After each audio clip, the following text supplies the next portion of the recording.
देश में जो युवा हैं वो ट्रेंड चला रहे हैं कि मोदी जी रोजगार दो। देखिए, हमारे पापा तो गृह मंत्री हैं नहीं जो हम बीसीसीआई में सेक्रेटरी या सचिव बन जाएंगे, समझ रहे हैं भैया। हम तो मिडिल क्लास फैमिली से बिलोंग करते हैं। अमित शाह जी हैं और जैसा जी के पापा जो हैं अमित शाह जी, वो बीसीसीआई में हैं, वो गृह मंत्री हैं देश के। तो आपने देखा जैसा बीसीसीआई में बन जाते हैं। और आज देश का युवा दिवस है, लगता है आपको देश का युवा दिवस है? अरे वो देश का युवा कि जो सोशल मीडिया पे अगर कुछ लिख दे तो पुलिस उठाकर ले जाती है, वो देश का युवा अगर कुछ बोल दे तो पुलिस उठाकर ले जाती है, वो देश का युवा जो अगर राइट टू फ्रीडम के तहत प्रोटेस्ट करने की बात कर दे तो पुलिस उठाकर ले जाती है। तो कैसा देश का युवा दिवस। और ये आप बोल तो रहे हैं कि आपको लेकर गई पुलिस, तो इतनी बार क्या मैं आपके घर में घूम रहे हो ना, खुल के बोल भी रहे हो। खुल के तो आप एक बात बताइए, क्या पुलिस ने नहीं उठाया? किसे उठाया? और आपको उठाया क्या? हमें ही उठाया है और आपको उठाएंगे क्या? बोल रहे हो ना, देखो मुंबई गए किसान आंदोलन के चक्कर में, नहीं मुंबई के चक्कर में गए, वहाँ से उठाया। किसान आंदोलन को लेकर वहाँ से आईटी के पास से उठाया, तो क्या नहीं उठाया क्या? आप एक बात बताइए, देश के तमाम इतने सारे युवा बंद हैं, अभी नहीं उठाया क्या? तो आप कैसे मना कर सकते हैं? और सुनिए, युवाओं को लेकर 4 पंक्ति पढ़ना चाहूँगा कि भर्ती निकले। आज आपने जब रोजगार की बात करी है तो बोलता चाहता हूँ कि भर्ती निकले तो इम्तिहान नहीं, कि भर्ती निकले तो इम्तिहान नहीं, परीक्षा हो तो परिणाम नहीं, कि भर्ती निकले तो इम्तिहान नहीं, परीक्षा हो तो परिणाम नहीं, और परिणाम निकले तो नहीं। आखिर क्यों देश में युवाओं का सम्मान नहीं? बस करो मजाक अब, बस करो मजाक अब, युवा मांगे हिसाब अब। बात करो संवाद करो, बात करो संवाद करो, तो हमारे प्रश्नों का जवाब।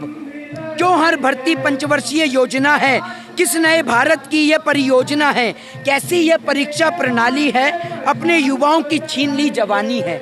आप एक बात मुझे बताइए, आज देश के अंदर देश के युवाओं के पास रोजगार नहीं है, और आप एक बात बताइए, रोजगार कहाँ से आएगा मेरे भाई? कैसे आएगा रोजगार?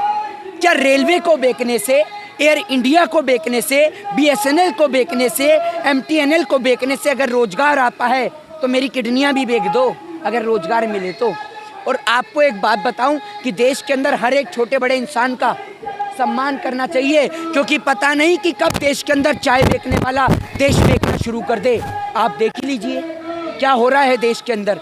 देश की संपत्तियों को बेचने से आपको लगता है कि देश के युवाओं को रोजगार मिलेगा? अभिव्यक्ति की आज़ादी छीनी जा रही है।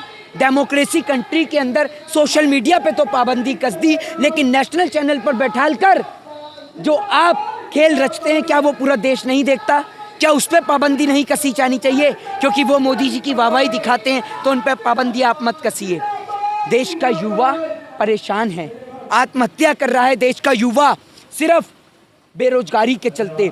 7 साल में बेरोजगारी ने अपने स्तर को तोड़ा, पेट्रोल और डीजल के दाम ने अपने स्तर को तोड़ा। क्या देश के अंदर देश की सरकार को इन सवालों का जवाब नहीं देना चाहिए? आखिर देश के वो प्रधानमंत्री मोदी जो 2014 से पहले भाषण दिया करते थे, आज क्यों इनके मुंह में सत्ता की दलाली का फेविकॉल अटक गया?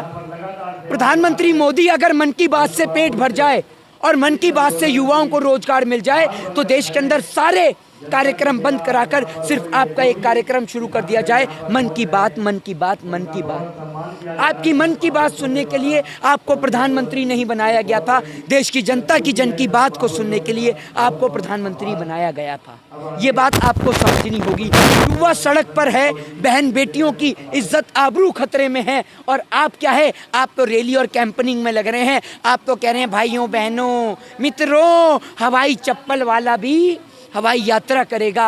अरे हवाई चप्पल वाला हवाई यात्रा तो जब करेगा मित्रों, जब आप देश के अंदर एयरपोर्ट को छोड़ेंगे, ना रहेगा बांस और ना बजेगी बांसुरी। जब आपने एयरपोर्ट ही बेच दिए तो हवाई चप्पल वाला हवाई यात्रा कहाँ से करेगा? आप ये बताइए ना।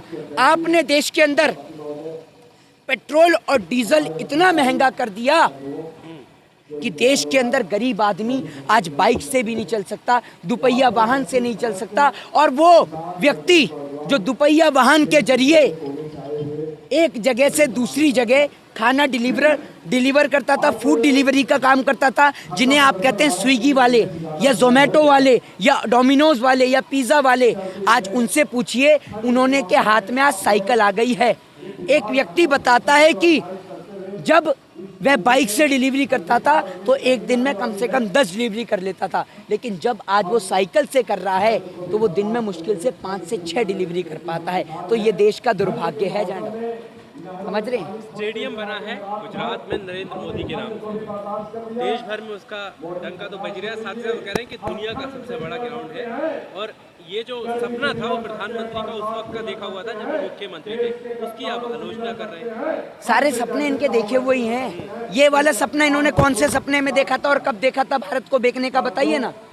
इस सपने के बारे में आप कुछ कहेंगे कि इनके सपने में रात को आया था कोई, कि मोदी जी सो रहे थे, सपने में कोई आया कि देश जब खुशहाल होगा जब देश की संपत्ति बेच देंगे। कैसी बात कर रहे हैं आप। और अब स्टेडियम का नाम बदल के नरेंद्र मोदी जी के नाम से अगर रख गया ही है तो एक काम हो ही जाएगा कि गेंदबाजों को फेंकने में और आसानी होगी, क्योंकि मोदी जी तो लंबी लंबी फेंकने में माहिर हैं ही, तो गेंदबाजों को भी और आसानी होगी फेंकने में, तो और तेजी से फेंकी जाएगी। अब आप ये समझिए, देश का नाम नहीं बदलना चाहिए, देश के अंदर नई संपत्तियों का निर्माण होना चाहिए जिससे मजदूरों को रोजगार मिले।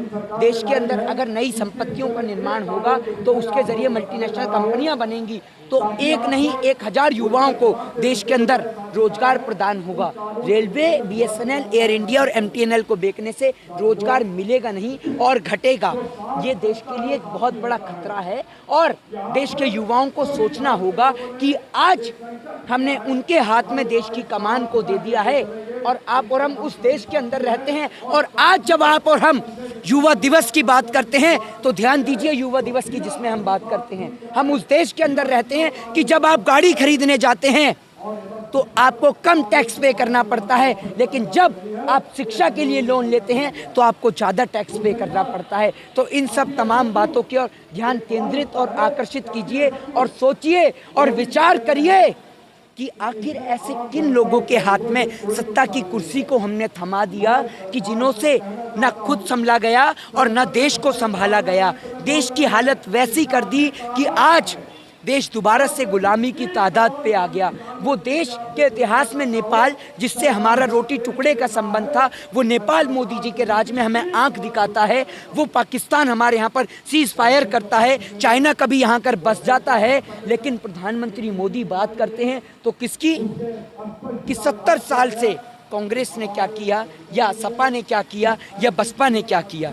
ये सिर्फ देश को उलझाने वाली वार्ता है। आज देश का युवा ये नहीं देखता कि 70 साल पहले क्या हुआ, आज देश का युवा ये जानना चाहता है कि पिछले 7 साल में क्या हुआ और आखिर 7 साल में ऐसा क्या हुआ कि भारतीय संपत्तियों को नीलाम करना पड़ा। क्यों आखिर देश के अंदर रेलवे को बेचा गया, बीएसएनएल को बेचा गया, एमटीएनएल को बेचा गया, और क्यों सिर्फ देश के अंदर सिर्फ एक उद्योगपति को फायदा पहुंचाने और चंद उद्योगपतियों को फायदा पहुंचाने के चक्कर में किसान को भी बलि का बकरा बनाया गया।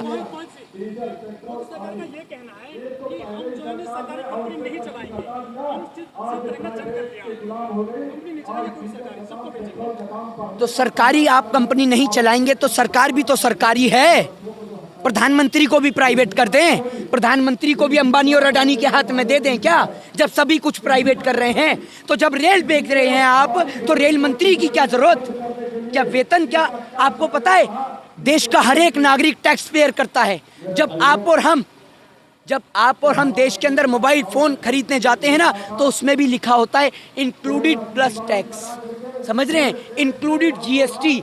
तो आप और हम जब देश के अंदर टैक्स पेयर करते हैं तब इन जैसे नेताओं को वेतन भत्ता मिलता है। तो जब आप देश के अंदर कोई सरकारी संपत्ति रखना ही नहीं चाहते हैं तो एक बात बताइए ना, देश के अंदर सरकारी नेताओं की क्या जरूरत, जो आज देश को चला रहे हैं उनकी क्या जरूरत। जब मुफ्त में उन्हें वेतन भत्ता चाहिए, क्यों चाहिए वेतन भत्ता, नहीं मिलना चाहिए।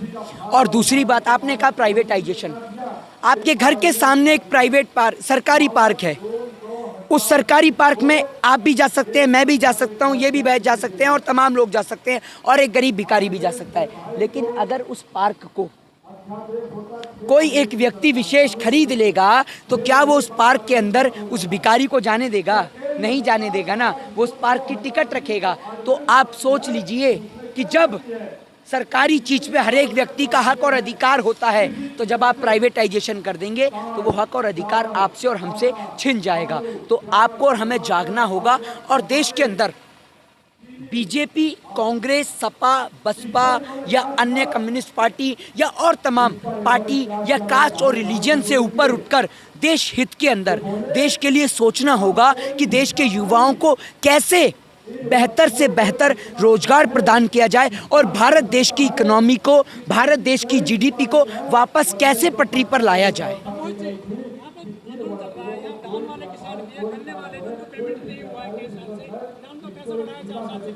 लेकिन जो कृषि मंत्री हैं वो कहते हैं कि बांस की खेती करिए, इसमें बहुत पैसा है। एक बात मुझे बताइए, कृषि मंत्री क्या बांस चबा लेंगे? रोटी तो गेहूं की ही बनेगी ना, या बांस की रोटी खा लेते हैं ये? अगर आप कह रहे हैं देश का सारा किसान अगर बांस ही उगाने लगा, तो एक बात मुझे बताइए कि रोटी काहे की खाएंगे? बांस की रोटी खाएंगे, बांस की सब्जी खाएंगे हैं? या आपके पास इसके लिए भी कोई नई स्कीम है? बताइए ना।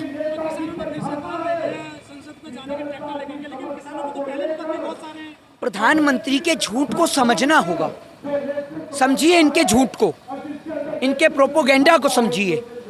कभी कहते हैं कॉल की दूरी पे हूँ, न जाने कॉल करते करते ये बंगाल की ओर कब रवाना हो जाते हैं पता ही नहीं चलता। तो आप समझिए इनके झूठ को। कभी कहते हैं हवाई चप्पल वाला हवाई यात्रा करेगा, लोगों ने पैर से हवाई चप्पलें छोड़ दी।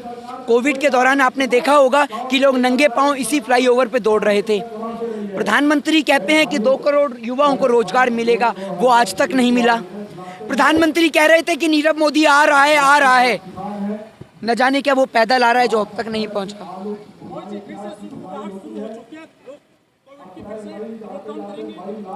तो अगर कोविड देश में है तो मुझे लगता है कि प्रधानमंत्री नरेंद्र मोदी जी को बंगाल का चुनाव नहीं लड़ना चाहिए।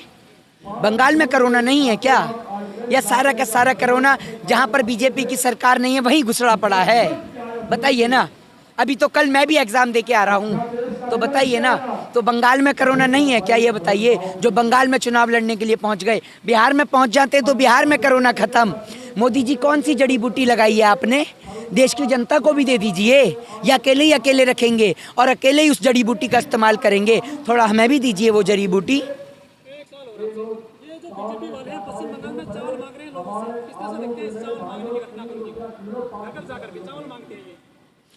ये अपने आप को श्री कृष्ण समझ रहे हैं क्या? हैं?